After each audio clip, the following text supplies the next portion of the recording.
Hey everyone, welcome back. ये वांगशन fan fiction है dream lover. तो चलिए बिना देरी के शुरू करते हैं। हम लोग यहाँ पर विंग को देखते हैं जो कि सो रहा था। यहाँ पर विंग को एक सपना आ रहा था जिस सपने में वह रो रहा था और उसे एक लड़की जाते हुए दिखाई देती है। लेकिन तभी वहाँ पर वह देखता है कि एक बुद्धिस्ट मॉन्क है जो विंग को देखकर हंस रहे हैं और विंग उन्हें देखकर कंफ्यूज हो जाता है कि आखिर मैं तो रो रहा हूँ लेकिन आप क्यों हंस रहे हैं। उसके बाद विंग दूसरी तरफ देखता है कि उसे दिखाई देता है कि वहाँ पर एक लड़का उसकी तरफ आ रहा है। जाती हुई लड़की वेंचिन थी और जो लड़का उसकी तरफ आ रहा था वह वांगची था। विंग उसे हैरानी से देखता है क्योंकि कुछ दिनों से उसे वह लड़का रोज़ अपने सपनों में दिखाई देता है और वह इस बारे में क्या सोचता है विंग अभी खुद भी डिसाइड नहीं कर पा रहा है। अब वह लड़का आता है और विंग को गले लगा लेता है। अब विंग फिर से उस बुद्धिस्ट मॉन्क को देखता है जो कि उन दोनों को देखकर अब स्माइल करते हैं, दोनों साथ रहना। और अब यहाँ पर विंग का ये सपना ख़त्म हो जाता है और उसकी आंखें खुल जाती हैं। विंग अभी भी उस सपने के बारे में ये सोच रहा था और उसे समझ नहीं आता कि आखिर अब वह क्या ही करे। अब यहाँ पर हम लोग विंग को देखते हैं जो कि कॉलेज में होता है और यहाँ पर वेंचिंग उससे मिलने आती है। वेंचिंग आते ही विंग को गले लगाती है लेकिन विंग को अनकंफर्टेबल फील होता है। एकदम से वांगची की याद आती है और विंग वेंचिंग को पीछे कर देता है। वेंचिंग हैरानी से विंग को देखती है कि अचानक से विंग को क्या हो गया है। विंग बोलता है कितनी बार कहा है मुझे ये सारी चीज़ें पसंद नहीं है। वेंचिंग मुँह बनाती है और बोलती है सीरियसली तुम बहुत ज़्यादा अजीब हो। जब फ्लर्ट करते हो जब तो तुम्हें प्रॉब्लम नहीं होती। विंग बोलता है हाँ तो फ्लर्ट मुंह से करा जाता है।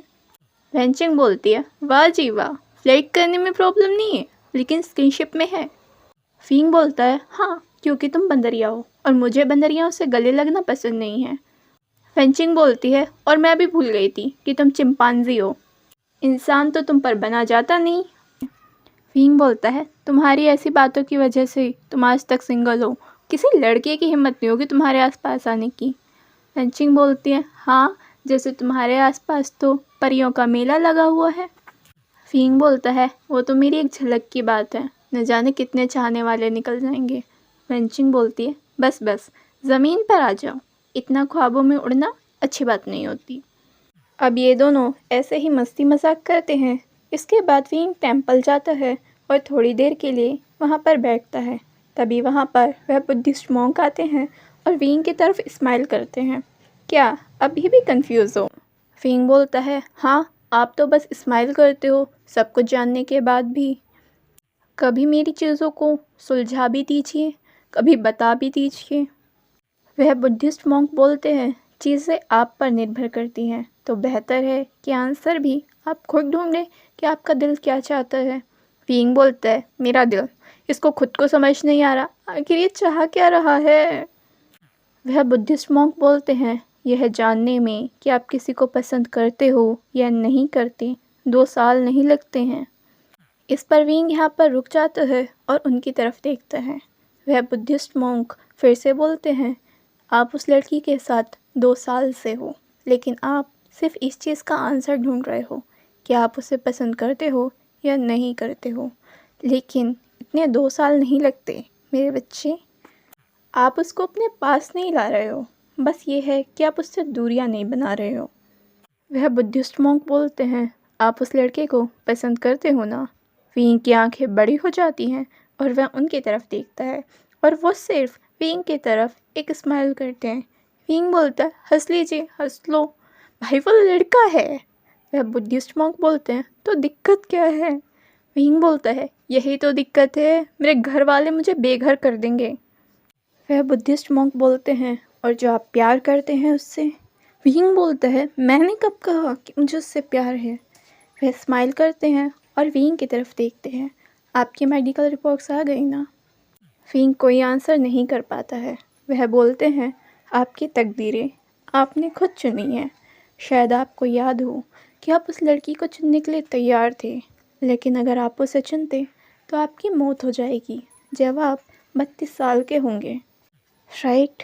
लेकिन आपकी मेडिकल रिपोर्ट कहती है कि आपको दिल की बीमारी हो चुकी है और ये पहले ही तय था कि अगर आप उस लड़के को पनाह दोगे अपनी ज़िंदगी में तो आपकी शायद मौत ना हो, लेकिन बीमारी तो दिल की होगी ना। आप 2 सालों में ये आंसर नहीं ढूंढ पाए कि आपको उस लड़की से प्यार है या नहीं है, लेकिन आपको केवल इन 2 महीनों में ये पता चल गया। आपसे पहले आपके दिल ने उस लड़के को चुन लिया। यहाँ पर हम लोग देखते हैं कि विंग 23 साल का है, लेकिन उसे जो ड्रीम्स आते हैं वो उसकी एज के साथ आते हैं कि किस उम्र में उसके साथ क्या होगा, और वो सारे ड्रीम उसके 32 साल की उम्र पर आकर ख़त्म हो जाते हैं। उसमें एक टाइम है कि जब वो 26 साल का होता है तो वांग जी उससे मिलने आता है और यहाँ पर उन लोगों की पहली मुलाकात होती है।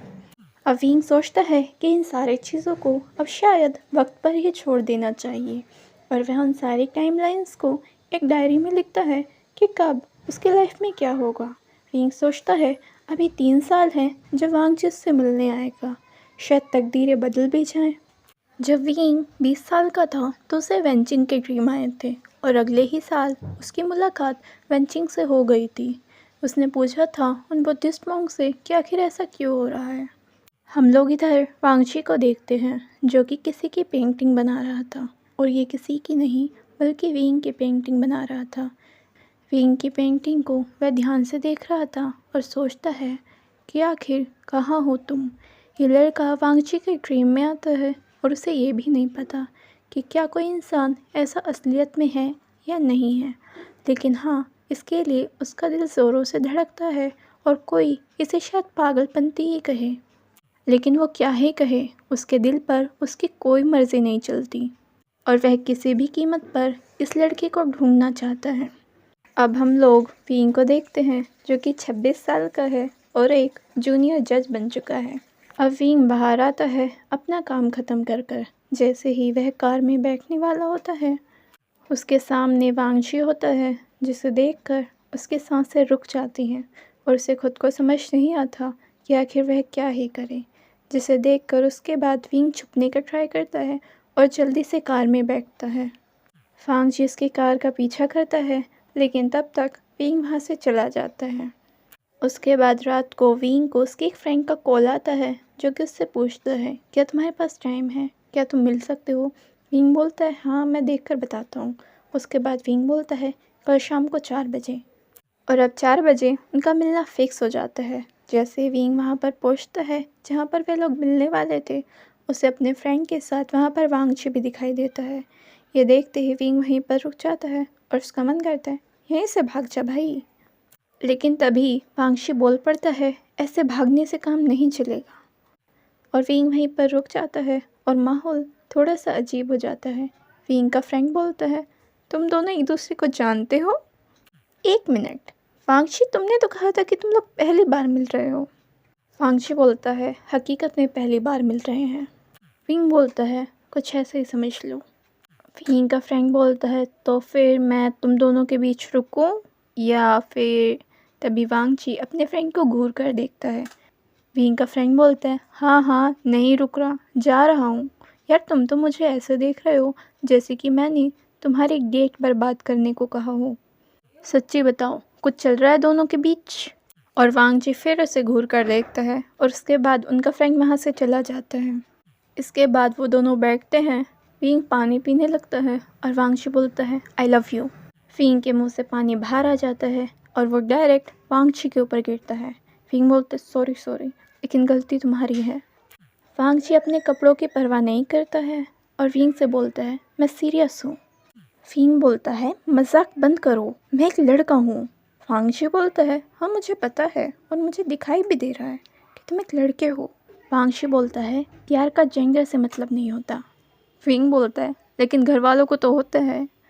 वांगची बोलता है लेकिन तुम मुझे चूज़ कर चुके हो।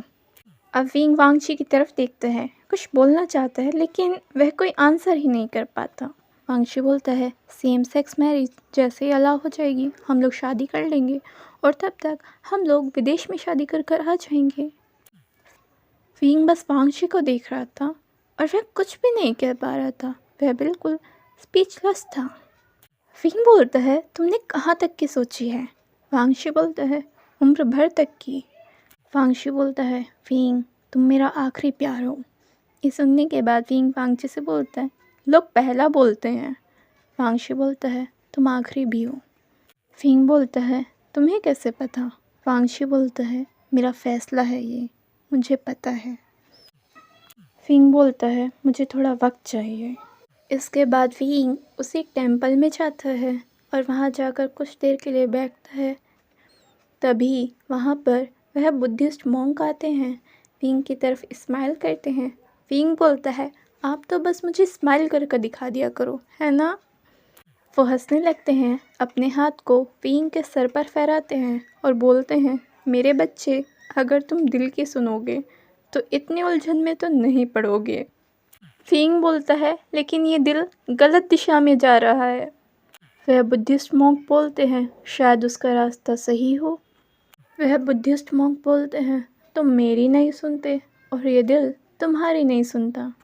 फिंग बोलता है, सही है, मैं जज होकर भी अपने दिल का फैसला नहीं कर पा रहा हूँ।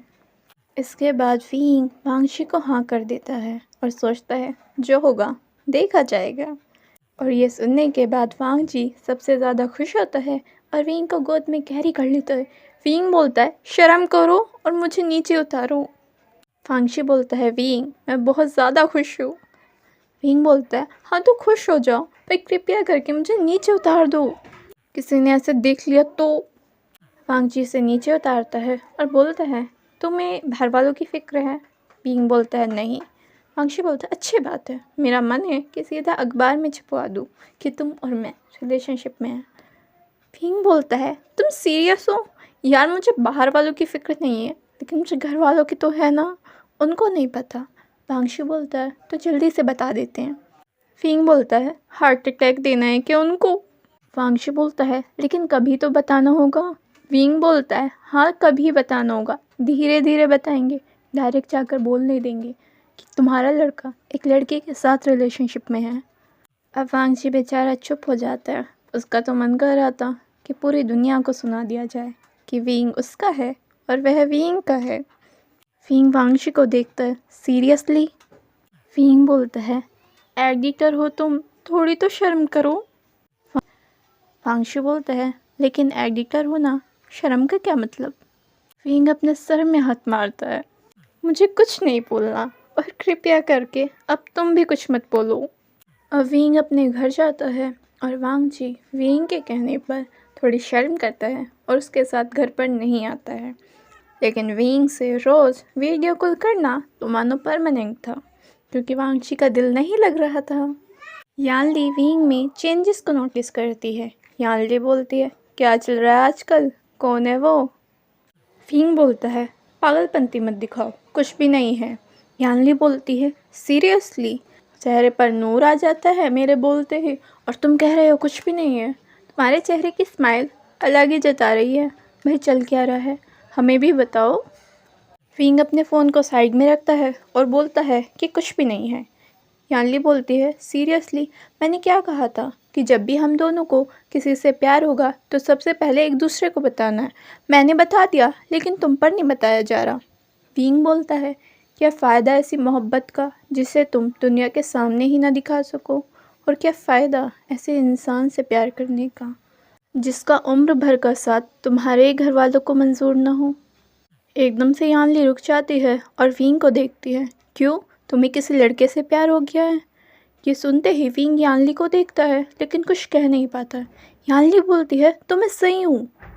लेकिन फिंग इस चीज़ को मना नहीं कर पाता है। यानली बोलती है, मुझे लगता ही था कि तुम शायद किसी लड़के को ही पसंद करोगे। फिंग बोलता है, लेकिन तुम्हें कैसे पता? यानली बोलती है, इससे पहले तुम फैमिली के सामने कितनी बार पूछ चुके हो अगर मैंने कभी किसी लड़के को पसंद किया तो, या फिर आपको सेम सेक्स से इतनी क्यों प्रॉब्लम है पसंद करने पर, आपको वो लोग क्यों अच्छे नहीं लगते? फिंग बोलता है, यानली, मैं एक जूनियर जज हूँ और तैयारी के दौरान मुझे ये सारी चीज़ें जाननी पड़ती हैं। तो मैंने घर पर भी ऐसे ही पूछ लिया था कि आपके क्या विचार हैं। यानली बोलती है, हाँ, लेकिन उनके विचारों से जिस तरह से तुम्हें फ़र्क पड़ता था, भाई अगर तुम्हारी पर्सनल चीज़ें ना हों तो इतना किसी को नहीं पड़ेगा, और मैं तुम्हारी बहन हूँ, इतना तो जानती हूँ।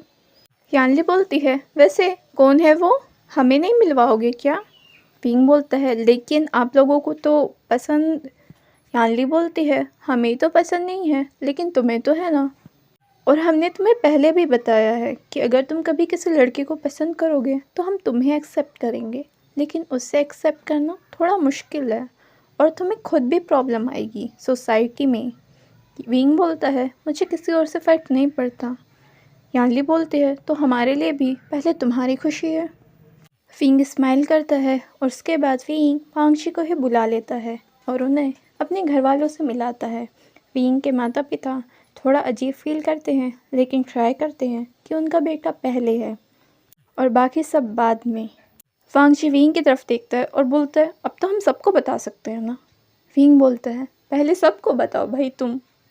वांगची बोलता है हाँ क्योंकि तुम मेरे हो और ये दुनिया को पता होनी चाहिए। अब विंग और वांगची अपने रिलेशनशिप को एक्सपोज कर देते हैं, दोनों साथ रहने लगते हैं और अच्छे खासे लोगों का ऑनलाइन फेवरेट कपल भी बन जाते हैं। और ये देखकर सबसे ज़्यादा खुश वांगची होता है और विंग देखता है वांगची बच्चों की तरह है, उसकी और कोई डिमांड नहीं है, बस वो इसी चीज़ पर खुश हो जाता है कि विंग उसका है। वांगची बोलता है सबसे बड़ी खुशी भी तो यही है। कुछ टाइम बाद न्यूज़पेपर में एक आर्टिकल आता है और उस आर्टिकल में लिखा रहता है जूनियर जज और न्यूज़ एडिटर दोनों प्यार में। और वांगची को ये न्यूज़ इतनी अच्छी लगती है कि वांगची उस न्यूज़ को अखबार में से काटता है और उसे फ्रेम ही करा लेता है। विंग बोलता है तुम सच्ची में पागल हो, कहीं तुमने ही तो ये खबर नहीं छपवाई। वांगची बोलता है नहीं, ये उन्होंने खुद ही छापी है, उन्हें बस मसाला चाहिए था और मैंने बस रोका नहीं। विंग बोलता है हाँ भाई तुम क्यों रोकते, तुम्हारे तो मन की बात हो रही है। इसके बाद वांगची और विंग दोनों ही विदेश में शादी कर लेते हैं और इसके बाद इस चीज़ को भी वह ऑनलाइन पोस्ट करते हैं। कुछ होमोफोबिक लोगों को इस चीज़ से प्रॉब्लम थी, लेकिन काफ़ी लोग जो अब इस चीज़ को नॉर्मलाइज कर रहे थे उन्हें ये चीज़ काफ़ी अच्छी लग रही थी। अब विंग 27 साल का होता है जब उनकी कंट्री में सेम सेक्स लॉ पास हो जाता है और ये चीज़ भी विंग को उसके ड्रीम में थी कि ऐसा कुछ होगा जब वह 27 साल का हो जाएगा और विंग इस चीज़ के लिए अब तैयार था। विंग से शादी करते वक्त भी दोबारा से वांगची बहुत ज़्यादा खुश था। वांगची बोलता है अब और ज़्यादा लोगों को पता चल जाएगा। वांगची बोलता है एक कपल की शर्ट बनवाते हैं जिस पर लिखा होगा मैं तुम्हारा हस्बैंड हूँ और तुम मेरे हस्बैंड हो। विंग बोलता है नाइस आइडिया और ऐसा सिर्फ तुम ही सोच सकते हो। वांगची बोलता है हाँ क्योंकि जो मेरा है वो सिर्फ मेरा है और उस पर किसी की नज़र भी बर्दाश्त नहीं है, तो ये सबको पता होना चाहिए। विंग बोलता है अरे भाई इतने ज़्यादा पॉसेसिव। वांगची बोलता है क्योंकि तुम इस दुनिया में सबसे ज़्यादा कीमती हो मेरे लिए और सिर्फ मेरे हो। इसके बाद वांगची और विंग का एक इंटरव्यू छपता है। विंग बोलता है सीरियसली फैसले देते देते अब मैं इंटरव्यू देने लगा हूँ।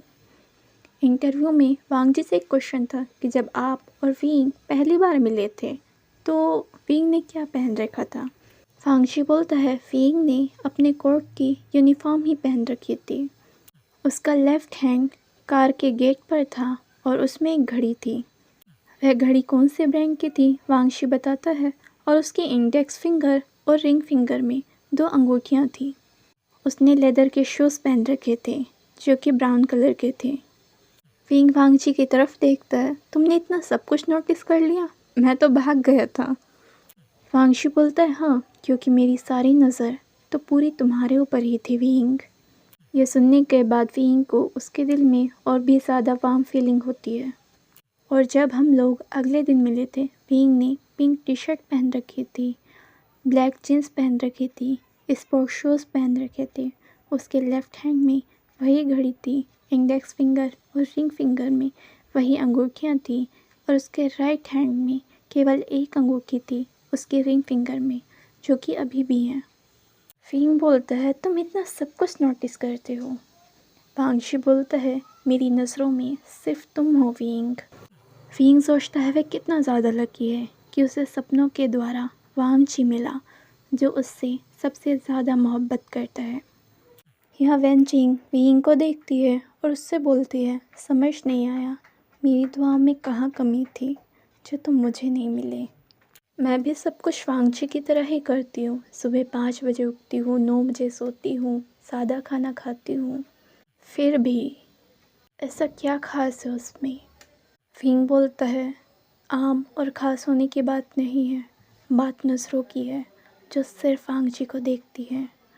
विंग बोलता है, तुम्हारी दुआओं में असर था, शायद इसलिए तुम्हारी तरफ खींचा मैं, लेकिन उसकी दुआओं में तुमसे ज़्यादा असर था, इसलिए तकदीर बदल गई। और अब इन आँखों में उसके सिवा कोई नहीं है वेंचिंग, तुम भी नहीं, मैं भी नहीं, सिर्फ वांगची। तो फ्रेंड्स, इसी के साथ ये कहानी यहाँ पर ख़त्म हो जाती है।